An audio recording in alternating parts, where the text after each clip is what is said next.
friends, welcome to CEC Gurukul Lectures. Dear friends, this is another session on our special segment on career counseling called Pratibha Samvardhan. Dear friends, every time we come up with new topics related to your career. Today we are going to talk on one of the interesting topics, I would say, because you are very soon going to enter into a job market, or you are planning to be a good career-oriented person, and there are lots and lots of questions in your mind. You are curious also, but let me tell you, there are the phases in life where it is difficult to survive at your workplace. Why it is difficult sometimes? Because it is difficult to handle difficult people. So today we are going to talk on this interesting topic, why it is so difficult to handle such people whom we call notorious people or the difficult people. What are their qualities basically which make them difficult? So friends, for this very discussion we have with us in our studios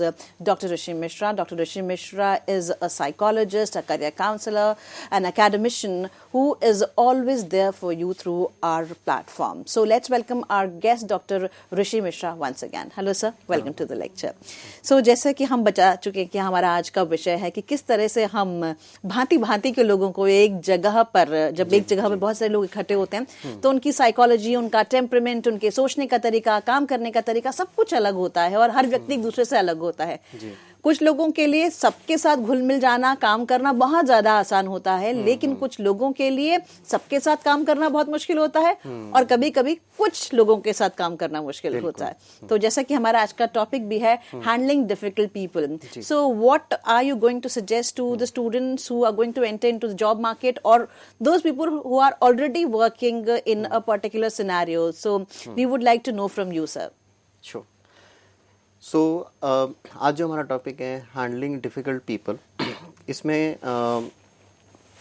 जो हम बात करेंगे कि who are difficult people, what strategies they use and how you can deal with them. तो तीन चीज़ें रहेंगी। जैसे कि हर चीज़ को समझने के लिए चाहिए व्हाट, व्हाई एंड हाउ। तो हम देखेंगे कि what is a difficult person, क्या होता है डिफ़िकल्ट पर्सन, और स्ट्रैटेजीज क्या रहेंगी। स्ट्रैटेजीज के लिए एक टैगलाइन है जो मैं एक मूवी है, अगर आप कभी आप सर्च आउट करेंगे तो आपको पता चल जाएगा वो कौन सी मूवी है। उसमें एक डायलॉग है, when I am good I am good, when I am bad I am better. So हम थोड़ा सा इस स्ट्रैटेजी को यूज़ करेंगे अपने इस डीलिंग विद डिफ़िकल्ट पीपल्स को देखने के लिए। और तीसरा हम समझेंगे कि कौन सी स्ट्रैटेजीज हैं जो इफेक्टिव होती हैं किसी एक सिचुएशन में। तो पहले आइए बात करते हैं हैंडलिंग डिफिकल्ट पीपल। सो अब देखिए, हर चीज़ के दो पहलू होते हैं, और दूसरा एक कहावत अक्सर हम सुनते हैं, it takes two to tango, मतलब किसी भी झगड़े के लिए दो लोगों की ज़रूरत होती है। ठीक है, इस कहावत को हम हमेशा सुनते हैं और उसको अप्लाई करने की कोशिश करते हैं, बट लाइफ में कभी कभी ऐसा होता है कि जब हम अपना बिहेवियर इस तरह से रखते हैं तो कई बार ऐसे लोग मिल जाते हैं जिनके अंदर कभी भी किसी चीज़ को रिजॉल्व करने की इच्छा नहीं होती है। तो क्या होता है, जब कभी कुछ विवाद होता है, वाद विवाद होता है, तो वो लोग इस पे ज़्यादा फोकस करते हैं कि उनकी जीत हो, भले ही वो उनकी बात लॉजिकल हो या ना हो। ठीक है, तो जब आपको ऐसा इंसान मिल जाता है तो आप क्या करते हैं? आमतौर पे क्या करते हैं और क्या करना चाहिए, इस पूरे कॉन्टेक्स्ट को हमें एक साथ लेके चलते हैं। तो हमारे को जब ऐसा इंसान मिला है तो हमें क्या करना चाहिए, आइए इस बात पे आते हैं। तो पहले आपको ये देखना है कि आपका उस व्यक्ति के साथ, मान लीजिए कुछ डिस्कशन हुई, कोई डायलॉग हुआ, उसमें कुछ झगड़ा हो गया, कुछ बहस हो गई, फिर आपको लगा कि पहले समझ लेते हैं कि मेरा जिस इंसान से मैं ये बात कर रहा हूँ, ये डायलॉग बोल रहा हूँ, उसके साथ किस तरह का रिलेशनशिप है। इससे क्या होगा, पहली चीज़, आपको अपना पीस ऑफ माइंड मेंटेन करने में मदद मिलेगी। ये जो स्ट्रैटेजी है, आई थिंक ये बेस्ट स्ट्रैटेजी है, क्योंकि हर सिचुएशन अलग होती है, लेकिन हम ये नहीं देखते कि हम उस सिचुएशन में जो कम्युनिकेशन बना रहे हैं किसी के साथ, उस कम्युनिकेशन से एक रिलेशनशिप बन रहा है। तो हमारे को ये देखना है कि कैसा रिलेशनशिप बन रहा है उस कम्युनिकेशन में। पहला, ड्यूटी, क्या ये हमारी ड्यूटी है उस पर्सन को रिस्पॉन्ड करना? सपोज एक एग्जांपल मैं आपको देता हूँ। मैं इग्नो का गाइड हूँ मैं, तो मैं इग्नो के मास्टर्स के स्टूडेंट को गाइड करता हूँ, उनके रिसर्च प्रोजेक्ट में हेल्प करता हूँ, ठीक है। यहाँ पर क्या होता है कि कुछ स्टूडेंट मेरे पास आते हैं, जैसे 2 साल का कोर्स होता है, एडमिशन होता है 2020 में, उसके बाद या फिर आगे 2021 में या 2022 में। अब यहाँ पर अगर स्टूडेंट मेरे पास आता है और कहता है कि सर मैंने ये रिसर्च पेपर किया है, आप इसको एक बार देख लीजिए वो कैसा है कैसा नहीं है, सो दैट उसके बाद मैं सबमिट करूँगा।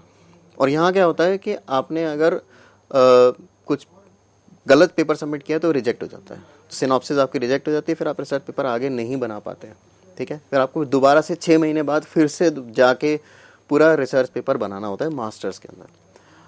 कुछ स्टूडेंट मेरे पास आते हैं, वो कहते हैं कि सर आप ये रिसर्च पेपर देख लीजिए, मुझे आज ही सबमिट करना है ना। अब आप देखिए यहाँ पर अब क्या हो रहा है, I have a difficult student in front of me, जिसको मैं ये कह रहा हूँ कि आपने जो ये पेपर बनाया है मुझे एक बार मुझे देखने दो उस पेपर को, I will go through everything, then I will say कि भाई यहाँ यहाँ आपको चेंजेस करना है या करेक्शंस करने हैं, ठीक है। लेकिन स्टूडेंट का ये मानना है कि सिंस ऑलरेडी मेरे को 2 साल पहले सबमिट करना था और अब मेरे पास टाइम बिल्कुल नहीं है, तो मुझे आज ही सबमिट करना है। तो यहाँ हो गई डिफिकल्ट सिचुएशन। क्यों हुई? Because someone is difficult. यहाँ पर स्टूडेंट जो है वो डिफिकल्ट है, वो रियलिटी को समझ नहीं पा रहा है। तो पहला रूल आता है duty. So as a guide अगर मैं देखूँ रिलेशनशिप क्या है मेरा, duty of a guide and a student, ठीक है। तो यहाँ पर मैं ये बोलूँगा कि my duty is to stop the individual from doing anything in a hurry. अगर वो बिना कुछ पूरा किए हुए आधा अधूरा रिसर्च पेपर अगर वो सबमिट कर देते हैं, उनका रिजेक्ट हो जाएगा। सो मैं सबसे पहले पॉइंट आता है कि मैं इसको इस रिलेशनशिप को कैसे देख रहा हूँ। एक ड्यूटी का रिलेशनशिप है, ठीक है, ये एक एग्जांपल हुआ। दूसरा एग्जांपल हम लेते हैं गिल्ट। अब गिल्ट का रिलेशनशिप आता है पेरेंट एंड चिल्ड्रन के बीच में। तो जैसे बच्चे को हम कुछ बात बता रहे हैं, ठीक है ना, कि आपको ये गलत है, ये आपको नहीं करना चाहिए। सिंपल सा एग्जांपल, स्कूल में बच्चे जाते हैं और स्कूल से अगर बस की जो बस लेते हैं स्कूल जाने के लिए, उसकी विंडो से अगर हाथ बाहर निकालते हैं, ठीक है ना, और मैं अगर बच्चे को ये बोलूँ कि यहाँ ड्यूटी वाला रिलेशनशिप है, अगर मैं बच्चे को बोल रहा हूँ कि बेटा आप हाथ बाहर मत रखो क्योंकि कोई एक्सीडेंट हो सकता है, देन अगर उस गलत करने पे बच्चे के अंदर गिल्ट आता है क्योंकि उसने कुछ गलत किया है ना, तो वहाँ पर अगर बच्चा डिफिकल्ट भी है तो भी रिलेशनशिप ठीक हो सकते हैं। But one the child has to identify. और दूसरा जब उसको ये समझ आएगी कि मैं कुछ ऐसा कर रहा हूँ जिसकी वजह से किसी और इंसान को नुकसान हो रहा है, तो वहाँ पर वो सुधरने के चांस होते हैं। तो आपको ये देखना है कि गिल्ट फैक्टर आ रहा है नहीं, ये ड्यूटी फैक्टर आ रहा है कि नहीं। तीसरा फैक्टर है फियर ऑफ डिसअप्रूवल। अब कुछ रिलेशनशिप ऐसे होते हैं, जैसे आप समझ लीजिए बिजनेस एंड सेल्स नेगोशिएशन। वहाँ पर क्या हो रहा है कि जब आप कोई सेल के लिए कुछ प्रोडक्ट रख रहे हैं या कोई सर्विसेज सेल कर रहे हैं, तब वहाँ क्या होता है, अब आपके सामने जो बायर है, जो कस्टमर है, या जो ऑर्गेनाइजेशन आपकी सर्विसेज ले रहे हैं, सपोज डिजिटल मार्केटिंग में है और आपकी सर्विसेज आप किसी को सेल करना चाहते हैं, तो वहाँ पर क्या रिलेशन हुआ, आपको डर का रिलेशनशिप है उस कस्टमर के साथ में, क्योंकि आप चाहते हैं कि आपका प्रोडक्ट बिक जाए, और कस्टमर जो है उनकी जो डिमांड है वो बहुत ही अनरीजनेबल है। अगर आपने बोला है कि मैं आपके लिए 4 या 5 डिजिटल प्रोडक्ट्स बनाऊंगा मैं, और वो कहते हैं कि मैं आपको सिर्फ 1 का पैसा दूंगा मैं, देन वहाँ पर क्या है, द कस्टमर इज डिफिकल्ट, और आपके पास क्या है, फियर ऑफ डिसअप्रूवल है। सो जैसे जैसे हम बता रहे जाए duty, guilt, fear of disapproval, तो इसमें क्या होता है, जैसे जैसे सिचुएशन और जैसे जैसे रिलेशनशिप होता है वैसे वैसे ही आपको हैंडलिंग की टेक्निक्स बदलती जाती हैं। होता क्या है, कई बार हम सेम हैंडलिंग टेक्निक हर रिलेशनशिप में यूज करते हैं, तो क्या होता है, रिजल्ट पॉजिटिव नहीं मिलते, कई बार मिलते हैं तो आगे जाके कुछ और प्रॉब्लम हो जाती है। उसके बाद एक होता है फियर ऑफ एंगरिंग द पर्सन। आपको डर होता है कि आपने कुछ बोल दिया तो सामने वाला नाराज हो जाएगा। इस डर की वजह से आपका जो रिलेशनशिप है दिस इज नॉट नॉर्मल। तो अगर आप ये बोल रहे हो कि सामने अगर मान लीजिए कोई बच्चा है और आपको ये लग रहा है कि आपने अगर उसको एक्सेसिव गेमिंग करने से मना कर दिया क्योंकि वो पढ़ाई पर ध्यान नहीं दे रहा है और अपने गेम्स खेल रहा है। तो आपने सोचा कि अगर आप उसको ऐसा बोल दोगे तो वो नाराज हो जाएगा और पढ़ना भी छोड़ देगा जो थोड़ा बहुत पढ़ता है। तो ये जो रिलेशनशिप है ये एंगरिंग द पर्सन है। इसके लिए भी हैंडलिंग टेक्निक डिफरेंट होती है as compare to duty, guilt और डिसअप्रूवल के। फिर उसके बाद आते हैं fear of losing the relationship. कई बार लोग जब किसी से इंटरेक्ट करते हैं या कई फैमिली में भी अगर आप देख लें तो फैमिली में भी कई बार कुछ लोग जो हैं वो अनरीजनेबल काम तरीके से अपनी लाइफ लीड करते हैं या फिर अनरीजनेबल एक्शंस करते हैं। वहाँ पर भी फैमिली वाले कई बार कुछ टोकने या बोलने से डरते हैं क्योंकि वो सोचते हैं कि अगर ऐसा ना हो तो रिश्ता ना खराब हो जाए हमारा, ठीक है ना। तो रिश्ता ना खराब हो जाए उसकी वजह से आप कई बार खुद प्रॉब्लम में आते हैं, कई बार आप जो है उस चीज़ को इग्नोर कर देते हैं और जो चीज़ आपने अगर गलत चीज़ आपने एक बार इग्नोर की तो वो और आप इग्नोर करते चले जाएंगे और एक दिन वो पहाड़ बन जाएगा प्रॉब्लम्स का, ठीक है ना। उसके बाद एक और होता है आप खुद को अच्छा इंसान दिखाना चाहते हैं। ऐसा भी एक रिलेशनशिप होता है जहाँ पर जैसे फ्रेंड्स के बीच में होता है तो जो फ्रेंड्स हैं वो आपस में एक दूसरे को अच्छा दिखाना चाहते हैं। तो ये नहीं दिखाना चाहते और मान लीजिए आपके कोई फ्रेंड है जो who is an excessive smoker, वो स्मोक करते हैं दिन रात, तो आपको क्या लगता है कि मैं इसको टोक दूंगा। पहली बात आप सोचते हैं कि मेरी ड्यूटी है, लेकिन बाद में आप ये सोचने लगते हैं यार मैं इसको टोक दूंगा ना तो ये मेरे से बात करना छोड़ देगा। तो इस रिलेशनशिप को मेंटेन करने के लिए I am not able to handle a difficult person, ठीक है ना। फिर होता है fear of feeling guilty, selfish और अनलविंग। सो अगर हमारे अंदर ये डर है कि मैंने किसी इंसान को टोक दिया उसके गलत करने पर या किसी इंसान से मैंने अपने आप को डिसअप्रूवल शो किया कि मुझे ये चीज़ आपको पसंद नहीं है या मैं इस चीज़ में इस बिजनेस प्रोजेक्ट में नहीं जाना चाहूँगा मैं, फिर हमारे साथ कुछ इंटरनल फैक्टर्स जो एक साथ हमारे साथ दिमाग में आते हैं, होते हैं गिल्ट के। और फिर सामने वाला कोई ये ना सोचे कि मैं मतलबी हूँ या फिर मैं उससे कनेक्ट नहीं करता, मैं उसको प्यार नहीं करता, ऑल दीज थिंग्स, ठीक है। अब इसके बाद आगे देखते हैं कि ये सब क्या है। ये जो रिलेशनशिप है अगर हम उस कन्वर्सेशन को इस सेंस में मेजर करें कि ये वाला कौन सा रिलेशनशिप है, ड्यूटी का है, गिल्ट का है या fear of being a bad person, अगर हम इन तीनों रिलेशनशिप को देखें तो इसमें एक कॉमन फैक्टर है कि वो जो बिहेवियर है वो नॉर्मल बिहेवियर पैटर्न में नहीं आता, वो एक इराटिक बिहेवियर है, ठीक है। अब एक इंसान अगर आपसे देखिए प्रॉब्लमेटिक पर्सन क्या होते हैं। प्रॉब्लमेटिक पर्सन की एक खास बात है, वो आपकी सारी बातें सुनेंगे, आपको समझने का भी व्यक्त करेंगे कि आपको समझना चाह रहे हैं वो, बट वो अपनी भी बात बोलेंगे, आपकी बात सुनेंगे, लास्ट में जाके वो ये चाहेंगे कि उनका जो काम अटका हुआ है वो हो जाए। जैसे मैं स्टूडेंट की बात कर रहा था, जो स्टूडेंट को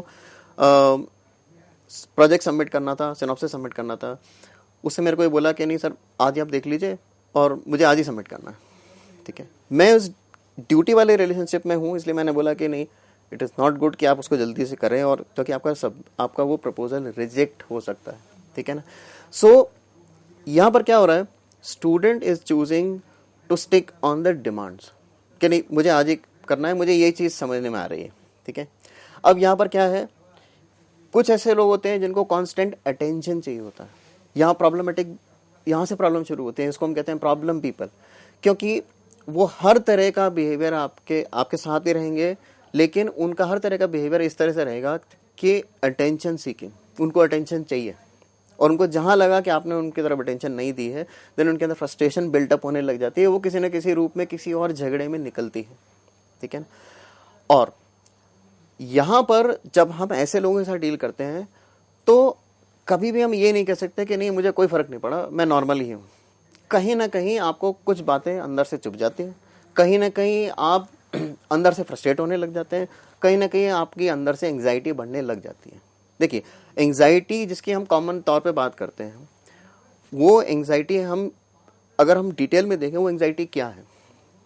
एंग्जाइटी होती है फियर ऑफ अननोन, पहली चीज़, और इस फियर ऑफ अननोन में क्या होता है एंड सेकेंड चीज होती है not being able to predict someone. अगर आपको ये डर हो, अगर आपको ये लगा हो कि आप जिस इंसान को समझाना चाह रहे हैं या किस इंसान को समझते हैं और उसको किसी चीज़ से रोकना चाह रहे हैं या कोई चीज़ अपनी मनवाना चाह रहे हैं, तो आपको ये लगता है कि अगर वो इंसान इस चीज़ को नहीं मानेगा, नहीं सुनेगा, तो उसकी लाइफ में प्रॉब्लम आ सकती है, ठीक है। लेकिन दूसरी हमारी एंग्जाइटी कब बढ़ती है? जब हमें लगता है कि हम किसी सामने वाले को समझा नहीं पा रहे हैं, या फिर हम जिसको वो समझा रहे हैं वो उस बात को समझना ही नहीं चाह रहा है, ठीक है ना। अब जब आपको ये फीलिंग आती है, देन आपको लगता है यू आर लूजिंग कंट्रोल। तो यहाँ पर हमें दो चीज़ों पे ध्यान देना चाहिए। क्या हम जो बात बोल रहे हैं वो आपके और सामने वाले के दोनों के भले में है, या फिर आप उस बात को इसीलिए बोल रहे हो क्योंकि सामने वाले को आप कंट्रोल करना चाहते हो, अननोइंगली और अननोइंगली। कंट्रोल मैकेनिज्म जो हम बोलते हैं, इट इज इन्फेक्शियस। अगर सामने वाले की अगर ये थोड़ी सी मंशा है कि आपको कंट्रोल करें, तो कहीं ना कहीं हमारे अंदर जो ब्रेन के अंदर जो मिरर न्यूरॉन्स होते हैं, वो आपको भी बाध्य कर देते हैं कि आप भी उन्हीं की तरह से लोगों को कंट्रोल करें, ठीक है ना। अब मेरे मिरर न्यूरॉन्स की अगर आप गूगल आउट करेंगे तो आपको समझ में आ जाएगा कि यही एक चीज़ है जिसकी वजह से हम इस समाज में सोशलाइजेशन कर पाते हैं, हम लोगों से जब इंटरेक्ट कर पाते हैं, वो इसीलिए कर पाते हैं क्योंकि हमारे जो ब्रेन के मिरर न्यूरॉन्स हैं वो हमारे को दूसरों की तरह सोचना, बोलना, चलना और व्यवहार करना ही सिखा देते हैं, ठीक है। अब इसीलिए आज हम डिस्कशन कर रहे हैं डिफिकल्ट पीपल का, क्योंकि कई बार डिफिकल्ट लोगों को हैंडल करते करते हम अपनी लाइफ में खुद डिफिकल्ट बन जाते हैं, और इस एटीट्यूड चेंज के बाद हम अपने आप से कनेक्ट नहीं कर पाते हैं, जो कि एक प्रॉब्लमेटिक चीज़ होती है। उसके बाद हम जितना भी थेरेपी करें या आगे के लिए जाएं, हमारा इनर कोर जो है वो वही रहता है। और ये ही प्रॉब्लम हमारे को कब आइडेंटिफाई ज़्यादा होने लग जाती है? जब हम वर्क प्लेस में जाते हैं। जब आप वर्क प्लेस में जाते हैं, अलग अलग तरह के लोग मिलते हैं, एंड देन वहाँ आपका जो बिहेवियर है, आपका जो मूड है, उसकी वजह से आपकी परफॉर्मेंस में अफेक्ट हो जाता है। क्योंकि हम सब लोगों का फोकस स्पैन बहुत लिमिटेड है, हम अपना ध्यान बहुत ही लिमिटेड चीज़ों में लगा सकते हैं। And thanks to the technology, उसकी वजह से हमारा ध्यान जो फोकस है वो और कम होता चला गया। बिकॉज हम क्या हो रहा है कि हमारे को हर चीज़ पे अलग से बैठ के सोचने का टाइम नहीं है, तो हम वो सारे सोच विचार जो हैं वो नेट और मीडिया से उधार ले लेते हैं। ये चीज़ धीरे धीरे और बढ़ती जाएगी, इसीलिए हमारे को एक स्ट्रैटेजी अपनानी पड़ेगी। तो अगर हम सब कुछ मीडिया से उधार ले रहे हैं, तो क्यों नहीं हम इस स्ट्रैटेजी को भी उधार ले लें मीडिया से, कि डिफिकल्ट लोगों को हैंडल करना है, स्ट्रैटेजी बना के रखिए, ठीक है। वो सेम फार्मूला जो हम करियर में यूज कर सकते हैं, वो सेम फार्मूला हम यहाँ भी यूज करते हैं। If you fail to plan, you plan to fail. If you fail to plan how to interact with people, how to interact with difficult people, then you are planning to fail to be peaceful, ठीक है। तो अब जब हम बात करते हैं कि डील करना है, देखिए टैक्टिक्स की बात करते हैं। फर्स्ट ऑफ ऑल, ज़्यादा हम फोकस ना करते हुए कि क्या प्रॉब्लम, हम सीधे से फोकस करते हैं टैक्टिक्स क्या है। पहली चीज़ समझिए, वार्निंग साइंस क्या है।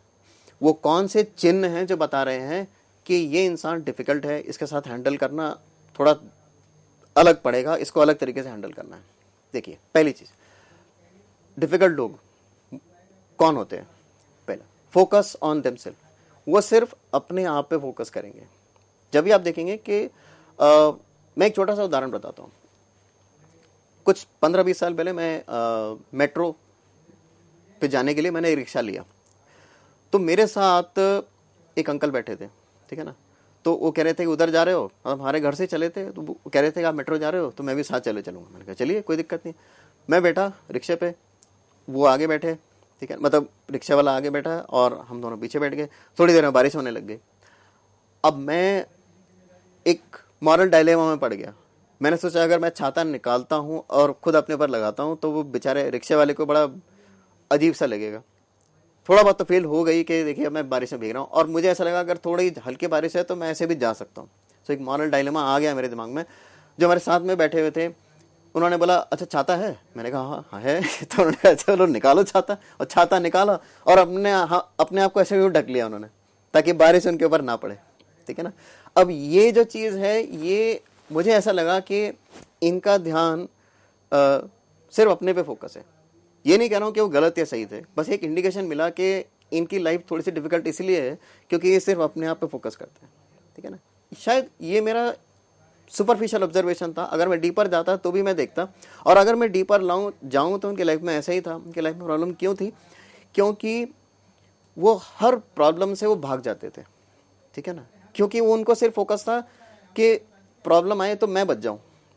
और जब आप सोशल सोसाइटी में रहते हैं और अगर आप सिर्फ ये सोचें कि प्रॉब्लम मेरे को आए तो मैं भाग जाऊं वहां से, देन इट्स डेफिनेट कि आपको हर जगह ही प्रॉब्लम आएगी और आप लोग आपसे कनेक्ट नहीं कर पाएंगे, ठीक है ना। सो कुछ ऐसे लोग हैं जो बात सुनते हैं, समझते हैं, लेकिन उनका सिर्फ फोकस अपने काम पे रहता है, जैसे स्टूडेंट की मैंने बात की थी आपके साथ। दूसरे डिफिकल्ट लोग बहुत जल्दी उखड़ जाते हैं,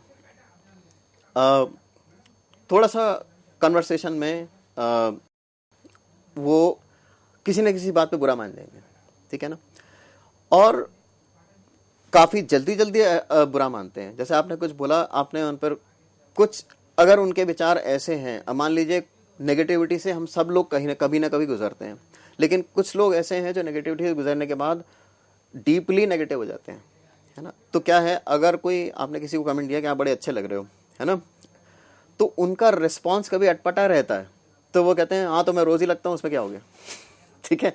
तो आपने देखा ये नेगेटिविटी उनके विचारों में। तो ये क्या हो गया, अफेंड हो गए। अगर आपने किसी को कमेंट पास किया और वो अफेंड हो गया, तो आप समझिए कि वो थोड़ा सा डिफिकल्ट इंसान है और थोड़ी सी डिफिकल्ट सिचुएशन में है। क्योंकि वो डिफिकल्ट इंसान है तो वो डिफिकल्ट सिचुएशन में भी हो सकता है, प्रोबेबिलिटी थोड़ी बढ़ जाती है। हालांकि अच्छे लोग भी डिफिकल्ट सिचुएशन में आते हैं, लेकिन डिफिकल्ट लोग जो डिफिकल्ट सिचुएशन के साथ ही घूमते हैं, ठीक है। उसके बाद इग्नोर करने वाले, दे इग्नोर योर ओपिनियन। जो डिफिकल्ट लोग हैं उनको आप कोई भी ओपिनियन देंगे ना, तो उनकी पहले ईगो जग जाती है कि मुझे ओपिनियन ये कैसे दे रहा है, मैं 15-20-50 साल से इस काम को कर रहा हूँ और सामने वाला मुझे कुछ समझाने की कोशिश कर रहा है। तो हमने अपने ज्ञान के द्वार ही बंद कर दिए। अगर कोई हमारे को ज्ञान दे रहा है तो हमने कहा कि नहीं, मुझे ज़रूरत ही नहीं है, आप ले जाओ उसको तो ये लोग ऐसे हैं जो ओपिनियन को इग्नोर करते हैं। फिर दूसरा क्या है, एक और तरह के लोग जो इमोशनल ब्लैकमेलिंग करते हैं, ठीक है ना। वो अपने कम्युनिकेशन को स्ट्रांग नहीं करते हैं, वो अपने इमोशंस के थ्रू आपसे आपकी बात मनवाना चाहते हैं, ठीक है ना। जैसे कि इमोशन हो गए, बात बात पे रो देना, ठीक है ना, ये बात बात पे आपको धमकाना, ये नहीं करोगे तो ये हो जाएगा, ठीक है ना, आप ऐसा नहीं करोगे तो मैं इधर चला जाऊंगा, ठीक है ना, या चली जाऊंगी, व्हाटएवर। सो फिर उसके बाद दूसरे, कई बार दे आर मैनिपुलेटिव। सो कई बार आपने ऐसे लोग देखे होंगे, सो सिर्फ अपना काम कराने के लिए वो आपको हर तरह से मैनिपुलेट करते हैं, ठीक है ना। अब कुछ प्रोफेशन ऐसे हैं जहां पर ऐसे लोगों की जरूरत होती है, जैसे सेल्स प्रोफेशन। तो सेल्स प्रोफेशन में अनलेस एक सेल्समैन सिर्फ अपनी जिद पे अड़े होने वाला ना हो, वो सक्सेसफुल नहीं हो सकता। क्योंकि सेल्स का प्रोफेशन ही ऐसा है, आपको लोगों को कन्विंस करना है, और जब आपको लोगों को कन्विंस करना है तो आप या तो उदाहरण से कन्विंस कर सकते हैं या अपनी बातों से कन्विंस कर सकते हैं, ठीक है ना। जब आप अपनी बातों में एक थोड़ा सा एटीट्यूड रखें कि नहीं, मैं सामने वाले को मुझे ओवरकम करना है या पकड़ना है, तो आप सेल कर पाते हैं, ठीक है ना। फिर उसके बाद हम देखते हैं कि ये हुए वार्निंग साइन डिफिकल्ट लोगों के। अब जनरल स्ट्रेटेजीज क्या होनी चाहिए, क्योंकि देखिए स्पेसिफिक स्ट्रेटेजीज हम बात करेंगे, लेकिन पहले जनरल बात करते हैं। पहली चीज जो अक्सर आप गूगल आउट करेंगे, कहीं भी देखेंगे, उसमें बोला गया है, बताया गया है, डोंट अपोलोजाइज फॉर योरसेल्फ। यही गलती हम अक्सर करते हैं जब हम डिफिकल्ट लोगों के साथ डील करते हैं। हम अपने लिए पहले ही उनसे डील करने से पहले ही हम अपना डिफेंस मैकेनिज्म बना लेते हैं, अपनी एक दीवार को जो है हम सोचते हैं कि कहीं ऐसा ना हो कि बात का बतंगड़ हो जाए या वाद विवाद हो जाए। तो इसलिए हम क्या करते हैं, अपने को कहते हैं नहीं नहीं साहब मेरी गलती है, ठीक है। तो आपने क्या किया, आपने शॉर्टकट ले लिया। जब आप शॉर्टकट लेने लग जाते हैं तो वो जो कट्स हैं ना लाइफ में बहुत ज्यादा बढ़ जाते हैं, फिर आपकी हर इमोशंस के अंदर कट लग जाएंगे। तो आप देखेंगे कि जब आपने आपको बिना बात के अपोलोजाइज कर रहे हैं, ठीक है, अपोलोजाइज करना अच्छी बात है, लेकिन आपको ये देखना है कि आप ऐसा तो नहीं है कि डिफिकल्ट लोगों के साथ रहते रहते आप अपोलोजाइज ही करने लग जाएं और आपकी जो जिंदगी है वो थोड़ी सी डिफिकल्ट होती चली जाए, ठीक है। दूसरी चीज, never under estimate the power of smiling and nodding. कहने का मतलब ये है, डिफिकल्ट से डिफिकल्ट लोगों के साथ आप तभी डील कर सकते हैं जब आप अपने आप को उस सिचुएशन के अंदर पूरा फंसा हुआ ना माने। देखिए, मैं अगर आपको कहूं कि स्माइलिंग में बहुत पावर है, आप किसी बात को मुस्कुरा के टाल दीजिए, बोल दीजिए, it is better easier said than done. ये बोलना बहुत आसान है, पर उस सिचुएशन में आपके लिए करना बहुत मुश्किल है, ठीक है। उसके लिए मैं आपको पर्सपेक्टिव देता हूं कि इसमें आप क्या कर सकते हैं कि अपने आप को उस सिचुएशन के अंदर बंधा हुआ मत पाइए। इसकी वजह से क्या होता है, हमें लगता है कि अगर किसी ने हमारे को कुछ बात बोली है तो हमारी ड्यूटी बनती है कि उसको रिस्पॉन्ड करें हम, ठीक है ना। तो हम रिस्पॉन्ड करने की जल्दी में रहते हैं। तो जब हम किसी चीज़ को रिस्पॉन्ड करने की जल्दी में रहते हैं, देन हम अपना कॉग्निशन यूज़ नहीं करते, पेशेंस लूज कर जाते हैं। तो उसकी वजह से क्या होता है, हम अपने आप को इमोशनली हर्ट कर जाते हैं, ठीक है। इसलिए क्या होता है कि जब भी आप सिचुएशन में रहें तो आप एक स्माइलिंग उसमें रहें। स्माइलिंग से देखिए दो डिफरेंस रहते हैं, बहुत सारे साइकोलॉजिकल स्टडीज़ भी हुई हैं कि जब इंसान हंसता है, मतलब खुश होता है तो हंसता है। इसका ऑपोजिट भी ट्रू है, अगर आदमी हंसेगा तो वो अंदर से भी खुश होगा, ठीक है ना। इस साइकोलॉजिकल फिनोमिना को आप यूज़ कीजिए। और मैं ये नहीं कहता हूँ कि एक बार में आ जाएगा, 2 बार में आ जाएगा, 3 बार में आ जाएगा, 10 बार में आ जाएगा, ये 1000 बार आप करोगे तब धीरे धीरे वो आपके अंदर आना शुरू होगा। बट आपको एक तरह का चेक लगाना पड़ेगा या आपको कहीं लिख के रखना पड़ेगा, कभी भी डिफिकल्ट सिचुएशन आए या डिफिकल्ट लोग मिले तो पहली चीज़ आप मत भूलिए कि बॉडीली जेस्चर नॉर्मल और एक smiling thing on your face बहुत ज़रूरी है, ठीक है। उसके बाद हम देखते हैं try to stay pleasant and calm. तो अगर आप ये अपने आप से नहीं बोलेंगे कि डिफिकल्ट सिचुएशन में मुझे काम रहना है, तब तक मेरी ज़िंदगी में प्रॉब्लम आती रहेंगी। बहुत सारी मूवीज़ देखी होंगी आपने, एक डायलॉग आपके अक्सर दिमाग में आएगा, कंट्रोल उदय भाई। तो ये जो कंट्रोल उदय भाई जो उस समय बोलते थे, वो क्यों बोलते थे? बिकॉज उनको किसी ने ये बताया कि it is a good therapy. और उस मूवी में ही हम देख रहे थे कि थोड़ा थोड़ा सा उससे उन पे असर आया, क्योंकि वो कंट्रोल करते करते वो चीज़ों को कंट्रोल करने की कोशिश करते थे उस समय, ठीक है ना। या फिर हम देखेंगे मुन्ना भाई एमबीबीएस में वो जो लाफ्टर थेरेपी जो उन्होंने बताई थी, क्योंकि वो डॉक्टर जे डॉट अस्ताना जो लाफ्टर थेरेपी यूज़ करते थे कि वो डिफिकल्ट सिचुएशन में वो हंसने लग जाते थे जोर जोर से। तो वहाँ पर क्या था कि he was trying to control his BP. अब यहाँ सोचने वाली बात यह है कि देखिए, हमें एज इट इज़ मीडिया को कॉपी नहीं करना है, बट वो आइडियोलॉजी समझ लेनी है। ये नहीं है कि आप मतलब डॉक्टर अस्ताना की तरह जोर जोर से हर जगह हंसने लग जाएं। कहने का मतलब ये है, you to stay in less anxiety state, आपको थोड़ा सा उस सिचुएशन, उस मूवी के सीन को याद करना चाहिए ताकि आप उस चीज़ को अपनी लाइफ में इम्प्लीमेंट कर पाएं। बिल्कुल रियल लाइफ एक्सपीरियंसेस हम इलेक्ट्रॉनिक मीडिया के माध्यम से या फिर आजकल हम सोशल नेटवर्किंग साइट्स के माध्यम से या जितने भी हमारे पास सोशल मीडिया के प्लेटफॉर्म्स उनके माध्यम से हम रूबरू होते हैं, because we are producing lots of content और वो कंटेंट कहीं ना कहीं हमें मोटिवेट कर रहा है in every segment. And today we are discussing in detail how to handle difficult people. So environment plays a very important role. You know how to work. You will be learning certain things after working in that particular environment, but what you need to do is work on yourself. If you have worked on yourself, it would be easier for you to deal with the people around you. So thank you, sir. Thank you for giving us this session, and we would be discussing more and we'll try to find out more strategies. Thank you.